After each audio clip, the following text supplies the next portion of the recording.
রহমানির রহিম।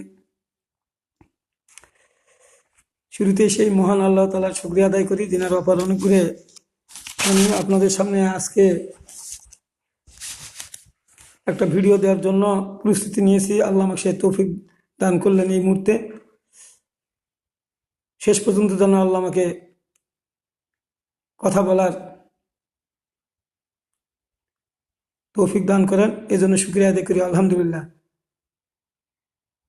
লাখো কোটি দরুদ সালাম সেই মহামানবের প্রতি, যিনি তার অক্লান্ত পরিশ্রম করে 13 এবং 10 বছর 23 বছর জীবনে তার উপর যে শরীয়তের বিধানগুলো নাজিল হলো, আর তিনি তা মানুষের সামনে স্পষ্টভাবে বর্ণনা করে গেছেন, আমাদেরকে সঠিক পথ দেখাইছেন। এই কারণে আমরা রাসূলের প্রতি দরুদ পাঠ করি। সকলে বলেন সাল্লাল্লাহু আলাইহি সাল্লাম।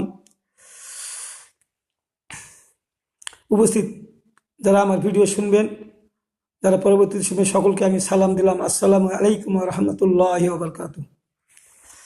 আমি যে ভিডিওগুলো দিচ্ছি, এই ভিডিওগুলো আপনারা নিজেরা শুনবেন এবং অপরকে শোনার ব্যবস্থা করে দেবেন, তাহলে সওয়াব পাবেন। সবগুলাতে শেয়ার করে দিলে আপনি সওয়াব পাবেন না। আপনি সওয়াব পাবেন বাল্লিগু আন্নী ওয়ালা আয়াতা। রসুল বলতে, তোমরা যদি একটি আয়াতও জানো, তাও মানুষের কাছে তা প্রচার করো, তাহলে যাতে সওয়াব হবে। তাহলে আমরা অনেক আয়াত জানি, অনেক হাদিস জানি, তাহলে এগুলো যদি আমরা মানুষের সামনে প্রচার করি, বলি, তাহলে আমাদের সওয়াব হবে। এখানে রসুল কথা বলেন নাই যে কাউকে মুক্তি হয়ে কথা বলতে হবে। একটি আয়াত জানা থাকলেও তার অর্থটা মানুষদেরকে বলে দিতে হবে। তো আমি গতকালকে রজমের উপরে হাদিস দিতে চেয়েছিলাম, বলেছিলাম যে আমি রজমের হাদিসগুলো আপনাদের সামনে দিব। আজকে আমি সবগুলো একেরই দিতে পারবো। কেসাসের হাদিসটা যেহেতু আগে বর্ণনা করছি, কেসাসের হাদিস আমি আপনাদের বলি, শোনেন। আর নাসাইতে আছে 2440 নম্বর থেকে শুরু করে শেষ পর্যন্ত অনেকগুলো হাদিস কেসাসের। সূরা আন-নাসাইতে 4023 থেকে শুরু করে 4056 পর্যন্ত কেসাসের হাদিস এই আন-নাসাইতে আছে।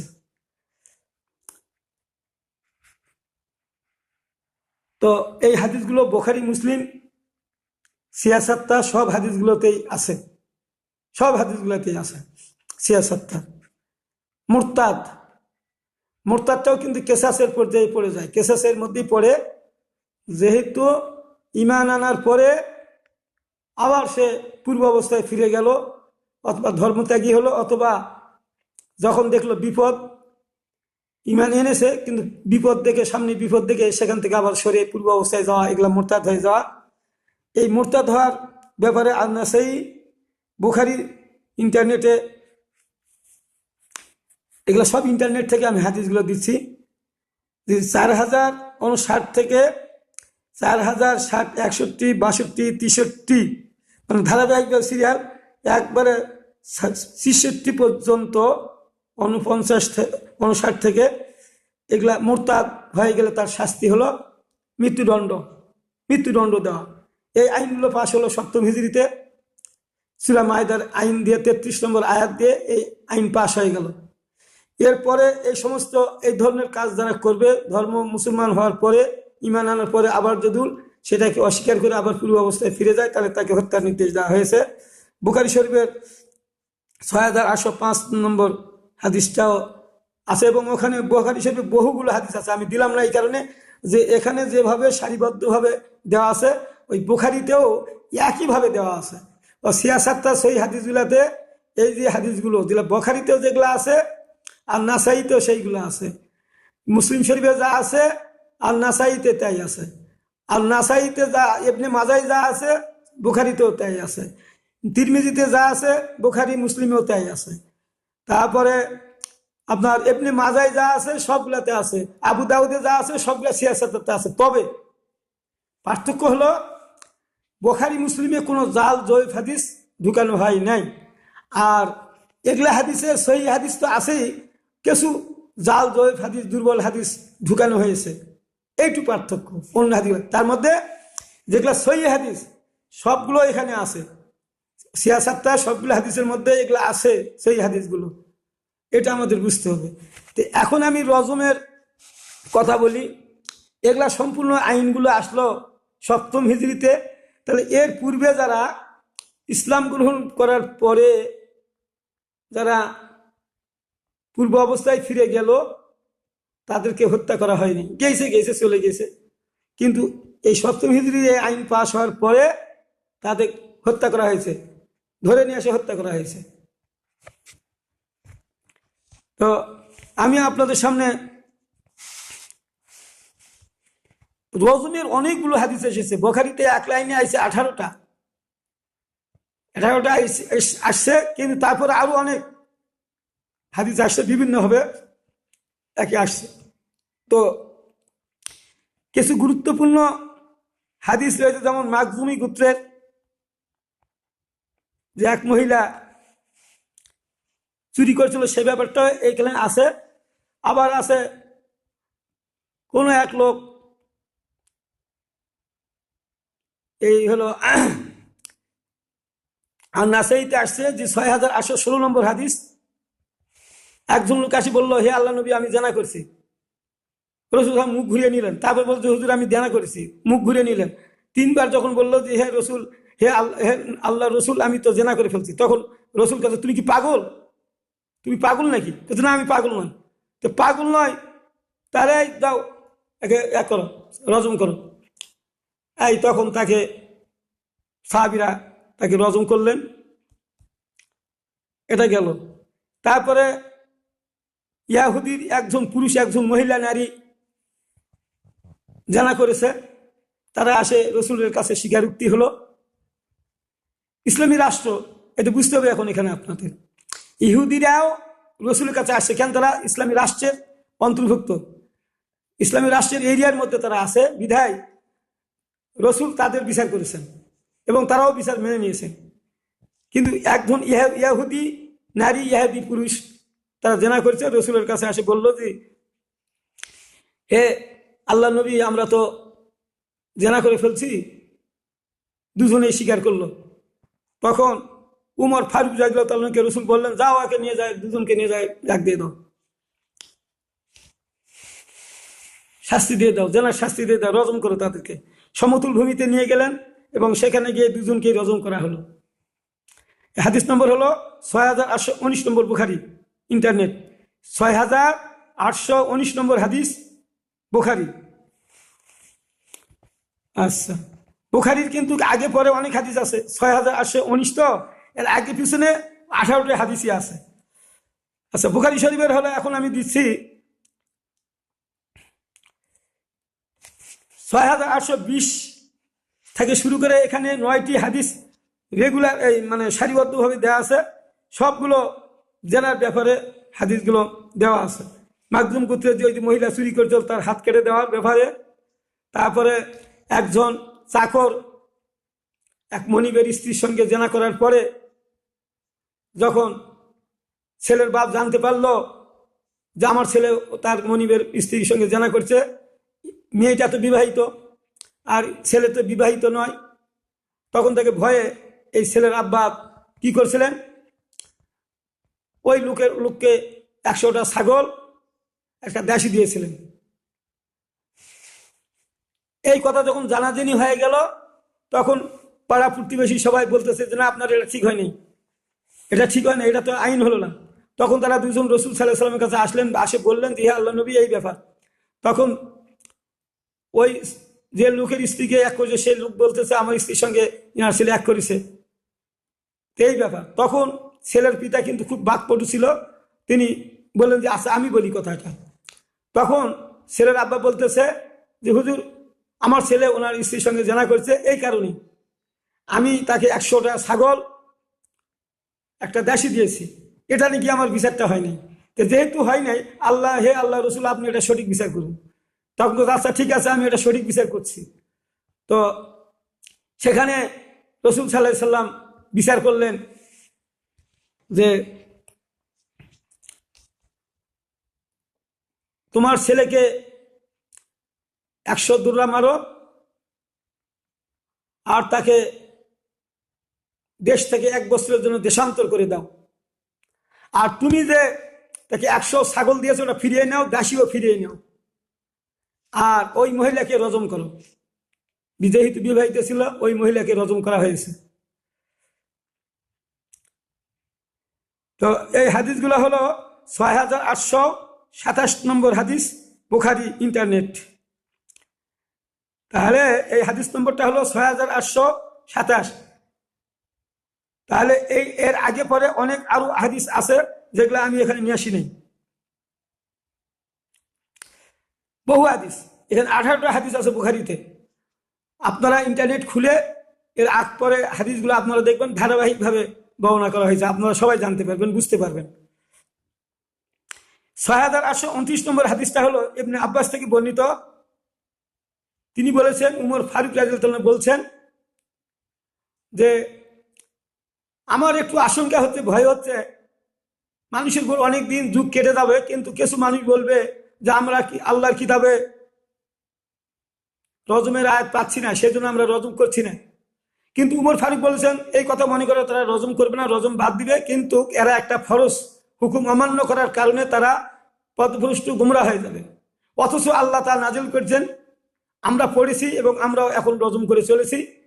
আর ওই ব্যক্তির উপর রজম ফরজ হয়ে গেল যে ব্যক্তি জেনা করেছে, সে স্বীকারোক্তি দিয়েছে অথবা না দেখ, তারা ধরে ফেলেছে এবং তার পেটে বাচ্চা এসছে, সেই ব্যক্তিকে রজম করতে হবে।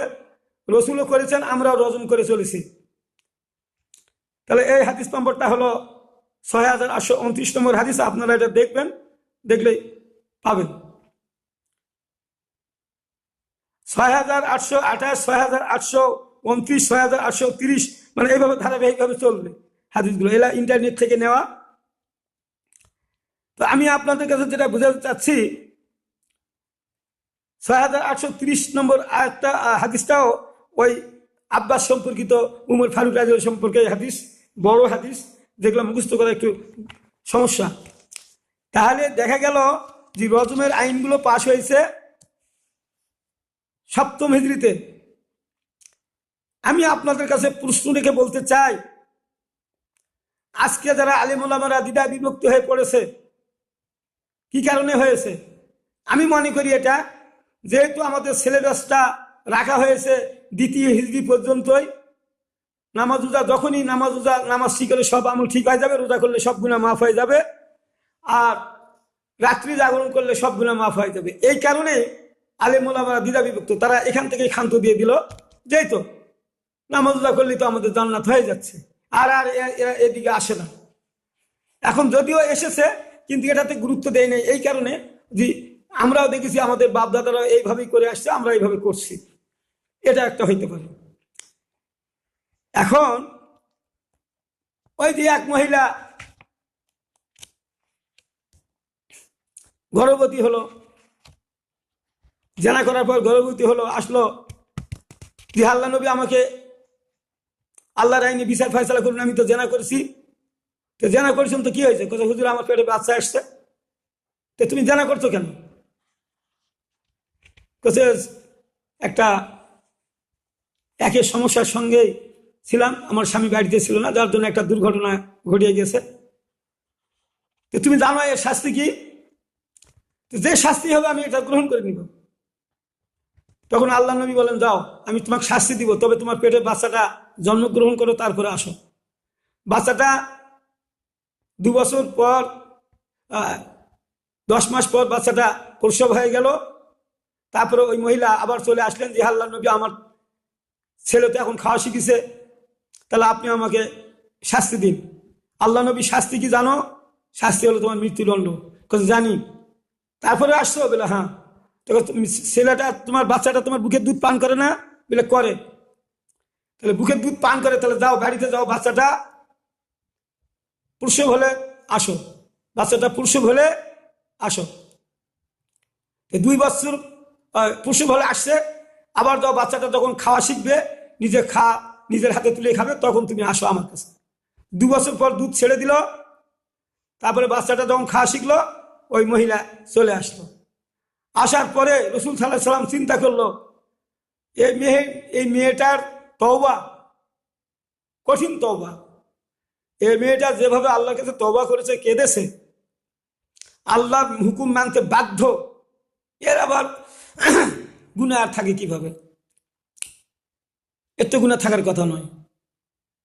আল্লাহর নবী সাহাবীদের বলে আবু সাইদ খুদরি সহ সবাইকে বললেন, যাও একে বুক পর্যন্ত পুঁতে দিয়ে তাকে পাথর নিক্ষেপ করে হত্যা করে ফেলো। তাই করা হলো। ওই মহিলার রক্ত একটু কারো যেন গায়ে লেগেছিল, তারা বলছিল যে নাপাকি মহিলার গায়ে রক্ত আমার গায়ে ভরলো। রসুল এই কথাটা শুনতে পাইলেন। তারপরে যখন রজম শেষ হয়, যখন তাকে মাটি দেওয়া হলো, তারপরে রসুল সাল্লাহ সাল্লামের কাছে সবাই ডাকলেন, এই কি হয়েছিল তখন, তোমরা কি কি বলতেছিলেন? যে হুজুর এই যে রক্ত একটু ভরছিল তো তাই বলছিলাম যে এটা বস্তুটাই কাটি ফেল দিতে হবে। কিন্তু শোনো, ওই মহিলা যত অনুতপ্ত হয়ে আল্লাহর কাছে কেঁদেছে, তার রক্ত মাংস সব পবিত্র হয়ে গেছে। তো আরেকটা হাদিস আছে এরকম যে তার কতজন মানুষের উপর এই সবটা দিলে তারাও জান্নাতে যেতে পারবে, আমার মনে নাই, ওটা অন্য হাদিসে দেখছিলাম, তাই স্মরণ নাই। যাই হোক, যেটাই হোক, তো এখানে আমি আপনাদের কাছে যেটা বুঝাতে চাই, এই জিনিসটা আপনাদের এইভাবে বুঝতে হবে। আলেম ওলামারা কেন এই হাদিসগুলোকে বাদ দিয়ে নামাজ রোজা কেই এরা প্রাধান্য দিয়ে বক্তব্য দিয়ে যাচ্ছে এবং পড়াচ্ছে, নিজেরাও সেইভাবে আমল করছে, আসতেছে না। রসুল তো বলতে পারতেন, এটা তো সপ্তম হিজরির আয়াত, নবম হিজরিতে বিচারটা হয়েছিল, ওই মহিলার বিচারটা সপ্তম হিজরিতে আইন পাশ হয়ে গেছে। তো রসুল তো বলতে পারতেন, মা আগামী রমজান মাস এসেছে বা রমজান মাস চলছে, তখন কিন্তু রমজান মাস চলছিল তাবুক থেকে ফিরে আসার পরে। তো বলতে পারতেন, যাও এই রমজান মাসে এতে সাবে সেই রোজাগুলাও পালন করো, তারাবি পড়ো, আর শেষ দশকে রাত্রি জাগরণ করো, করলে তোমার পূর্বের সব গুনাহ মাফ হয়ে যাবে। তা কি বলেছিলেন? বলেননি, তাকে শাস্তি দিয়েছিলেন। তারপরে ওই মহিলা 2 বছর পর এসেছে, তাহলে 2টা রমজান তো পেয়েছে। তাহলে তো রসুল বলতো যে মা এই যে রমজান তুমি 2টা পাইবে, এই রমজান মাসে তুমি এতে সাবে সেই রমজানের রোজা, তারাবি, রাত্রি জাগরণ করবে, তোমার পূর্বের গুনাহ মাফ হয়ে যাবে বলছিল। আমি আপনাদের কাছে প্রশ্ন রেখে বলছি, যে যদি ওই মহিলা নবম হিজরিতে যদি তার শাস্তি হয়, রজম হয়, সময় পাওয়ার পরেও রসুল এ কথা বলেন নাই, তাহলে আপনারা কেমন করে বলেন যে সব গুনাহ মাফ হয়ে যাবে? এখন তো জেনা বিবেচারে ভরপুর হয়ে গেছে, এখন তো জেনা বিবেচার ভরপুর হয়ে গেছে, জেনা বিবেচার হচ্ছে, কেন বিচার হচ্ছে? এখন তো অনেক পদ্ধতি বার হওয়ার ফলে মেয়েরা ছেলেরা তো সেই ব্যবস্থা করে, আর তো পেটে বাচ্চা আসলেও তো আসে না, না আসলে তো জানবেন কি করে? এই কারণে যে জাহিলিয়াতের নিয়মে নীতিতে আমাদের দেশটা যে ভরে গেছে, এই সমস্ত গুনাহ ভরে গেছে, এগুলার ব্যাপারে আমাদের আলেম সমাজরা কোনোদিন কথা বলে বা এই ধরনের আইনগুলো আনতে হবে বলে? কিছু লোক বলে এই আইনগুলো নিয়ে আসার জন্য চেষ্টা করে, তাদের তো বিরোধিতা করে সবাই। এখন বর্তমানে এদেশে ইসলামী আন্দোলন চলছে, আল্লাহর জমিনে আল্লাহ দিন কায়েমের এক কথা চলছে, সব আলেমেরা ঐক্যবদ্ধ হয়েছে। এইবার সব আলেম ওলামারা যাদের অজানা ছিল তারাও জানতে পারলো, যাদের জানা ছিল তাদের তো জানা ছিলই, সবাই ঐক্যবদ্ধ হয়েছে, আল্লাহর জমিনে আল্লাহর বিধান কায়েম করবে। তো এই কারণে আমি মনে করি এইবার একটা সুযোগ আছে, আপনারা আল্লাহর আইনগুলো আনেন, নাহলে দেশ সুন্দর হবে না। আপনার একে যেতে পারবেন না, আপনার আল্লাহর শাস্তি আপনাকে নিতেই হবে।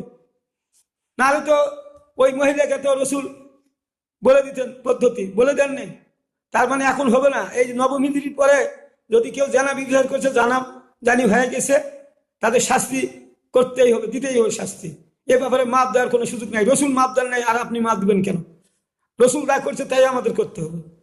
এই কারণে আমরা তো ওটা করছি না, তাহলে আল্লাহর হুকুম অমান্য করা হলো না, রসুলের হুকুম অমান্য হলো না। আপনি যদি এই একগুলা না করেন, বিচারগুলা না করেন, তাহলে আল্লাহ রসুল করেছে, তাহলে আল্লাহর রসুলের বিচারকে আপনারা অগ্রাহ্য করেন নাই। ফালা রাব্বিকা লা ইউমিনু হাত্তা ইউহাক্কিমুকা ফিমা শাজারা বাইনাহুম সুম্মা লা ইয়াজিদু হারাজাম মিম্মা কাযাইতা ওয়া ইউসাল্লিমু তাসলিমা।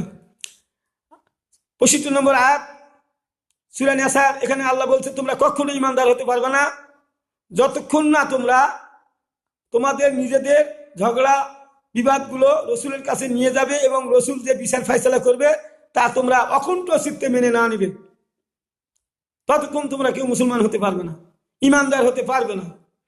তাহলে রসুলের বিচার করেছে রজমের এগুলা করেছে, আপনি মানেন না, তাহলে আপনি ইমানদার কিভাবে হবেন?